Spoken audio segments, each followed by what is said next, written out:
So today I'm talking about being hungry.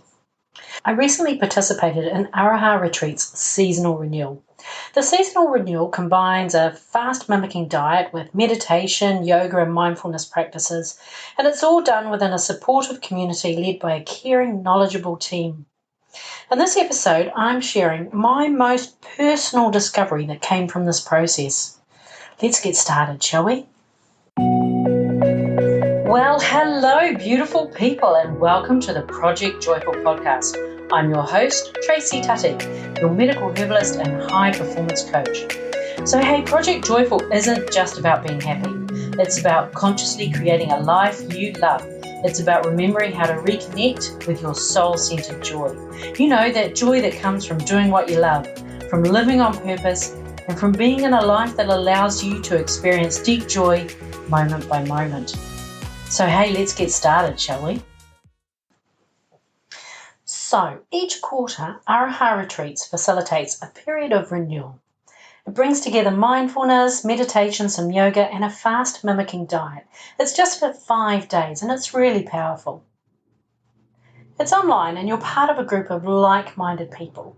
I did their seasonal renewal in January. Now, I could talk about the many researched benefits of a fast-mimicking diet, or the health benefits of meditation or mindfulness, but I want to talk about something that's more personal. It's an awareness that came to me during this seasonal renewal. I discovered the difference between physical hunger and mental hunger. So what do I mean by physical hunger and mental hunger in this context? Well, physical hunger is the physiological response that signals to us that the reserves are running low and it's a good idea to bring in some more energy. It's done via a combination of neurons and hormones. Our migrating motor complex tidies away undigested food. And at the end of this process, a hormone called motilin is released. And this makes our tummy grumble and we start to feel hungry. There's also another hormone at play called ghrelin. And this hormone activates neurons in our hypothalamus, which signal that we're hungry. Now, ghrelin turns on the agouti-related peptide expression neurons, which tell us we're hungry. And when these are turned off, we know that we're full. This is where the benefits of eating mindfully and pausing between forkfuls of food really comes in. Now, this physical hunger is also called homeostatic hunger. And there's also another type of hunger, and it's called hedonic hunger, which is all about making hay while the sun shines. It encourages us to eat while we can. Now, obviously, this was helpful in our hunter-gatherer days when you didn't know when the next meal was coming along. But in today's world of online food deliveries and a cafe on each corner, not quite so much. So here's what I noticed about my mental hunger. I use food for its feel-good factor. Now, I'm not a big user of social media. I'm not swiping right to get my dopamine hit on a regular basis. But guess what I did when my mental hunger was timed out during those 5 days? My consumption of social media tripled in the absence of satisfying my hedonistic hunger. Can you relate?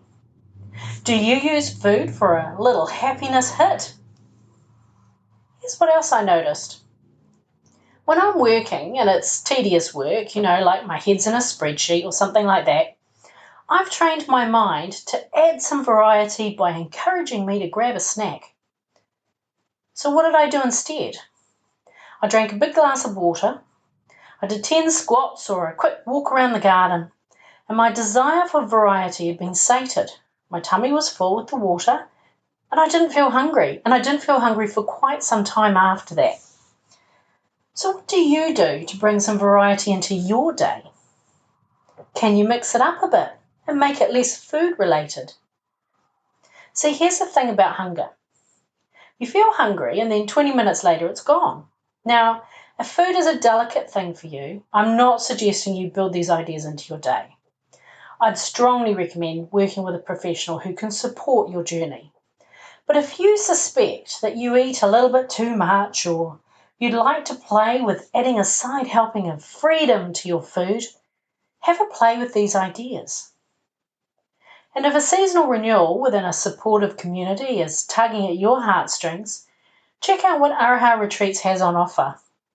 Who knows? I might even see you there. Sending you lots of love. Bye for now. Hey, thanks for listening to today's podcast. Can I ask you a favour? If our conversation spoke to you today, could you please take a moment to leave a 5-star review? Your review will help people discover this podcast, and together we can create a world where there's even more love and more laughter. And if you want to hear more from the Project Joyful podcast, just click the subscribe button. Bye for now.